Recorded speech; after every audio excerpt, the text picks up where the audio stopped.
ఓం శ్రీ గణేశాయ నమః. శ్రీ గణేశ పురాణం 76వ అధ్యాయం. వ్యాధిగ్రస్త వైశ్య పూర్వజన్మ వృత్తాంతం. ఓ రాజా, పూర్వజన్మంలో ఈ వైశ్యుడు గౌడ దేశంలోని గౌడ నగర నివాసి అయిన ఒక శద్రబ్రాహ్మణుడు ఇంట జన్మించాడు. ఈతడి తల్లి పేరు సాకిని. ఈతడికి యుక్త వయస్సు రాగానే సావిత్రి అనే సర్వాంగ సుందరురాలైన కన్యనిచ్చి వివాహం కావించారు. ఒక్కగానొక్క పుత్రుడవటం చేత మిక్కిలి గారాభంతో పెంచి ఎంతో అపురూపంగా చూసుకునేవారు. క్షణకాలమైన ఈతడి వియోగం ఆ తల్లిదండ్రులకు అత్యంత దుస్సహంగా ఉండేది. అమిత గారాభం ఫలితంగా పెడద్రోవ పట్టిన బుద్ధితో యౌవనవతి అయిన భార్యను ఇంట విడిచి జారత్వము చోరత్వములను అలవర్చుకున్నాడు. దుస్సావాస ఫలితంగా దారి తప్పిన ఈతడు వైశ్యారతుడై రేయింబవళ్ళు ఆమెతోటిదే లోకంగా గడుపుతూ ఉండేవాడు. తన సమస్త ఆభరణాలను, విలువైన అనేక రత్నాలను రహస్యంగా ఆ వేశ్యకు సమర్పించి ఆమెతో రతిక్రీడలో మగ్నుడై సురాపానము చేస్తూ భ్రష్టుడై మైమరచి తిరుగుతూ ఉండేవాడు. అప్పుడి పాతకుడి తల్లిదండ్రులు వీని జాడ తెలియక మమతాపాసబద్ధులై నిద్రాహారాలను మాని వీడికై అన్వేషించసాగారు. కుమారుడు లేని ఆ ఇంటిలో ఉండలేక ఆ బ్రాహ్మణ దంపతులైన దూర్వుడు సాకిని చేతిలో కర్రను తీసుకుని కొడుకుకై గాలిస్తూ బయలుదేరారు. అలా దారిని పోయే ప్రతి వారిని తమ కుమారుడి జాడ ఏమైనా ఎరుగుదురా అని ప్రశ్నిస్తూ తమ ఆకలి దప్పులకు ఓర్చుకోలేక మధ్య మధ్య స్పృహను కోల్పోతూ తిరిగి అంతలోనే తెప్పరిల్లి తమ కుమారుడికై అన్వేషణను కొనసాగించేవారు. ఇలా ఉండగా వారికి దారిలో భీముడు అనే అంత్యజుడు ఎదురై వారికి తమ కుమారుని జాడ ఇలా తెలిపాడు. మీ కుమారుడైన బుధుడు దురాచారి అయి వేశ్యారతుడై వేశ్యాగృహంలో ఉన్నాడు. సర్వము మరిచి ఆనందాన్ని పొందగోరుతున్న అతడిని గూర్చి మీరెందుకు దుఃఖించటం? ఈ మాటలు చెవిన పడటంతోనే ఆ దూర్వుడనే బ్రాహ్మణునికి నెత్తిన పిడుగుపడినట్లయింది. ఉండబట్టుకోలేక తీవ్రమైన ఆవేదనతో ఆ వేశ్య యొక్క ఇంటికి వెళ్ళి అక్కడ సుధవిహ్వలుడై సురాపానమత్తుడైన తన కుమారుణ్ణి కనుగొన్నాడు. ఆవేశం ముప్పిరి కొనగా, ఓరి దుర్మార్గుడా, చంద్రునిలో మచ్చల ఇటువంటి దుష్టత్వంతో నీవు నా వంశంలో ఎలా జన్మించావురా? నీ వల్ల కలిగిన ఈ కళంకం ఎలా పోతుంది నాకు? ఇటువంటి పాపపు పనులు చేస్తూ కూడా ఇంకా ఆ పాపఫలం పొందకుండా ఎలా తప్పించుకోగలుగుతున్నావు? నీకు చావైనా రాదే అంటూ ఆక్రోశించాడు. ఓ వ్యాసమునీంద్ర, ఈ విధంగా తండ్రి మందలించగా రోషావేశ పరవశుడై ఆ బుధుడు తన రతిక్రీడకు కలిగిన విఘ్నానికి క్రుధుడై రౌద్రావతారం దాల్చి చేత దుడ్డుకర్రను పూని తండ్రి తలపై మోదాడు. అలా మరణించిన తండ్రి శవాన్ని దూరంగా కాలుపట్టి ఈడ్చి పొదలలో పారేసి తిరిగి మద్యం సేవించి మత్తెక్కి ఆ వేష్యతోనే విహరించసాగాడు. ఆ మర్నాడు తాను ఉండే ఇంటికి వెళ్ళి ప్రేమగా తన క్షేమ సమాచారాలను అడిగి కన్నతల్లిని కూడా దుడ్డుకర్రతో మోది ఆమె నిశ్చేష్టురాలయ్యాక ఆమెను కూడా కాలికి తాడు కట్టి దూరంగా పొదల్లోకి ఈడ్చివేశాడు. అప్పుడు ఆ ఊరివారు పూనుకొని ఆ బ్రాహ్మణ దంపతులకు అంతిమ సంస్కారాలను చేశారు. ఈ బుధుడు బ్రాహ్మణుడైన కారణం చేత రాజు వానిని శిక్షించకుండా తీవ్రంగా మందలించి వదిలివేశాడు. ఆ దుష్టుడు అప్పటికి తన ప్రవర్తనను మార్చుకొనక ఆ మరునాడు ఇంటికి చేరాడు.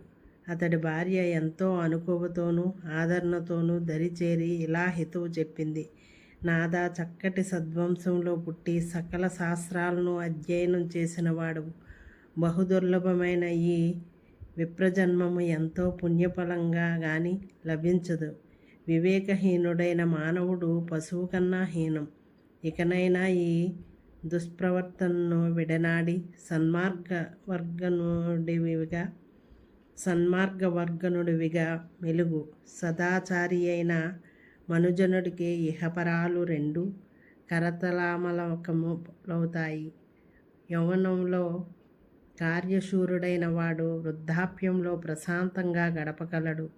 రాత్రి సుఖంగా గడవాలంటే పగలు శ్రమించినట్లు, వర్షాకాలం ఆనందంగా గడపాలంటే సంవత్సరంలో మిగతా 8 నెలలు కష్టపడాల్సి వచ్చినట్లే వార్ధక్యం సుఖవంతంగా గడపగోరేవాడు యవ్వనాన్ని దుర్వినియోగం చేయకూడదు.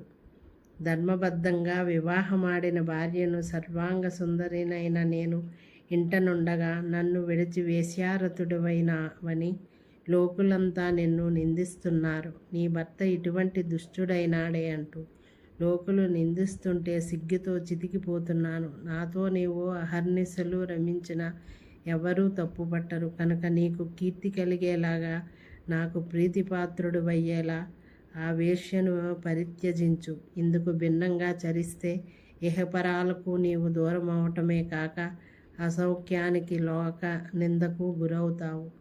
ఓసి పాపాత్మురాలా, సిగ్గు లేకుండా నాకే నీతులు చెప్పేటంతటి దానమైనావా? ఎందుకు తెగించావు? ఎంతకు తెగించావు? నా తల్లిదండ్రులకు పట్టించిన గతే నీకు పట్టిస్తాను అన్న ఆ బుధుడు మాటలకు ఆ సాధ్వి ఇలా అన్నది. నిన్ను సరిదిద్దపోనిన సర్వ విధాల అర్హులైన తల్లిదండ్రులనే అవమానించిన నీవు నన్ను మాత్రం ఎలా రక్షిస్తావనుకుంటాను? నీ చేతిలో చావే రాసి పెట్టి ఉంటే అలాగే. కానీ స్త్రీకి పుణ్యస్త్రీగా భర్త చేతిలో మరణించటమే అనంతమైన పుణ్యాన్ని, ఇహపరాన్ని ప్రసాదిస్తుంది. ఇలా అంటున్న ఆ సావిత్రి మీదకు ఉగ్రుడై దూసుకు వెళ్ళి ఆమెను కొప్పుపట్టి బరబరా లాక్కొని వచ్చి ఆమెను పిడిగుద్దలతోనూ కర్రతోనూ మోదగా ఆమె మాత్రం తన భర్తనే సాక్షాత్తుగా శ్రీరామచంద్రుని రూపంగా భావిస్తూ ప్రాణం విడిచింది. ఆ వెంటనే పార్థివ శరీరాన్ని వీడి దివ్యమైన దేహాన్ని పొంది స్వర్గంలోనికి వెళ్ళిపోయింది. ఆమె శవాన్ని కూడా కాలు పట్టి పొదల్లోకి ఈడ్చివేసి తిరిగి ఆ వేశ్యాగృహానికే వెళ్ళి అక్కడ ఆమెతో విషయలోలుడై గడపసాగాడు. అంతేకాక ఇంకా చాలా కాలం గడిచిన తర్వాత ఈ బుధుడి యొక్క దుష్టత్వం శృతిమించి రాగాన పడ్డదన్నట్టు కాలబుడనే ఋష్యాశ్రమంలోని చొరబడి ఆయన నిత్యానుష్ఠానికై నదీ తీరానికి వెళ్ళిన సమయంలో ఆ మహర్షి భార్యను బలాత్కారంగా ఎత్తుకొచ్చి రమించాడు. ఆమె వివసురాలై తన నిస్సహాయతను, క్రోధాన్ని, ఆక్రోశాన్ని వెళ్ళిబుచ్చుతూ ఇలా శపించింది. ఓరి దుర్మార్గుడా, నా భర్త ఇంటలేని సమయంలో అసహాయరాలై ఒంటరిగా ఉన్న నన్ను నికృష్టుడివై బలాత్కరించావు కనుక జన్మాంతరంలో కుష్ఠురోగివై జన్మింతువుగాక అంటూ మూర్ఛిల్లింది. భీతుడైన బుధుడు తిరిగి వేశ్యాగృహం జొచ్చి ఆమె తోడిదే లోకమన్నట్టుగా మద్యం త్రావుతూ రమింపసాగాడు. ఓ రాజా, ఈ రకంగా వాడు చేసిన అకృత్యాలెన్నో నేను నా నోటితో చెప్పలేను. ఎందుకంటే ఇతరుల దోషములను ఎంచినట్లయితే స్వపుణ్యక్షయమవుతుంది. ఆ తరువాత కొంతకాలానికి బుధుడు అనే బ్రాహ్మణ యువకుడు మరణించాడు. అప్పుడు అతడిని యమదూతలు యమధర్మరాజు వద్దకు తీసుకువెళ్ళగా యముడు అతడికి నరకయాతనలను శిక్షగా విధించాడు. అప్పుడు యమదూతలు ఆయన ఆజ్ఞానుసారం ప్రళయ పర్వతం నరకాలలో పడవేశారు. అలా నరక బాధలను అనుభవించి ఇప్పుడు వైశ్య జన్మమెత్తాడు. ఋషిపత్ని యొక్క శాపం వల్ల కుష్ఠిరోగి అయినాడు. వీడు మహాపాపి, చేసిన అకృత్యాలు లెక్కలేనన్ని. ఇట్టి మనుజుడిని స్పృశిస్తే సజల స్నానం చేయాలి. ఇట్టివాడి పేరును స్మరించటం కూడా మహాపాపమే. కనుక వీడిని వెంటనే ఈ విమానం నుండి దించివేయి. అలా చేసిన తక్షణమే విమానం యథారీతిగా పైకి ఎగురగలదు. దీనికి ఎట్టి సంశయమూ లేదు. ఈ మాటలు విన్న శూరసేనుడు భయంతో విస్తుపోయి ఆ దూతలనిలా అభ్యర్థించాడు. ఓ దూతలారా, నాపై దయ ఉంచి ఈ దుష్టుని యొక్క సర్వదోష పరిహారానికి ఉపాయాన్ని సెలవివ్వండి.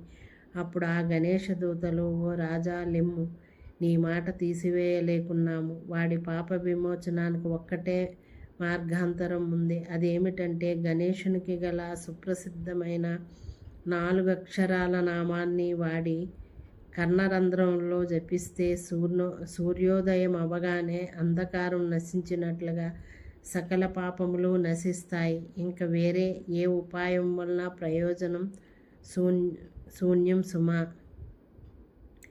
ఓ వ్యాస మహర్షి, ఆ గణేష దూతలు వాక్యాన్ని అనుసరించి గజానన అనే నామమంత్రాన్ని జయశబ్దంతో కలిపి ఆ వైశ్యుని చెవిలో ముమ్మారు జపించారు. ఆ మంత్రం యొక్క మహాప్రభావ విశేషం చేత కుష్ఠరోగి అయిన వైశ్యుడి యొక్క దుష్కృతమంతా పటాపంచలై దివ్య దేహాన్ని ధరించాడు. దివ్యమైన శరీర కాంతితో అనూరుడు సూర్యరథసారథిగా భువనములనంతను ప్రకాశింపచేసినట్లుగా దిక్కులను ప్రకాశింపచేస్తూ గణేశుని దివ్య విమానాన్ని తిరిగి అధిష్ఠించాడు. అప్పుడు ఆ గణేశ దూతలచే ప్రేరేపించబడిన దివ్య విమానం విఘ్నరాజు యొక్క ఆదేశానుసారం గణేశలోకానికి వెళ్ళింది అంటూ బ్రహ్మ ఇలా అన్నాడు. నీ సందేహాన్ని అంతటినీ నివృత్తి చేశాను. అంతేకాకుండా సంకష్ట చతుర్థి వ్రతమును గురించి కూడా తెలిపాను. ఇది మహత్తర పుణ్యాన్ని ప్రసాదిస్తుంది. ఈ చరిత్రను వినటం వలన, చదవటం వల్ల ధర్మవృద్ధి, యశోవృద్ధి, ఆయుర్వృద్ధి కలుగుతాయి. సకల సిద్ధులు సంప్రాప్తమవటంతో పాటు సర్వ విఘ్నములు తొలగిపోయి సకల పీడలు నశిస్తాయి. ఇది శ్రీ గణేశ పురాణం ఉపాసనాఖండంలోని వైశ్య పూర్వజన్మ వృత్తాంతం అనే 76వ అధ్యాయం సంపూర్ణం. ఓం శ్రీ గణేశాయ నమః.